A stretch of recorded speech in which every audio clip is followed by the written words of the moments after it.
One of the biggest problems regarding the COVID-19 pandemic is the lack of lung ventilators in hospitals.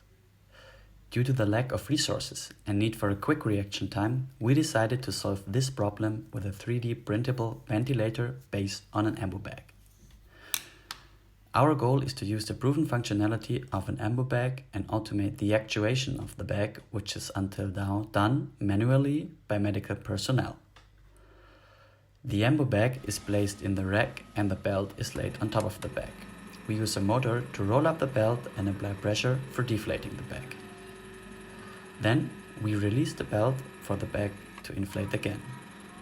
Pressure and volumetric flow are monitored through a pressure sensor at the exit of the bag and displayed to the medical personnel for adjusting the respiration rate.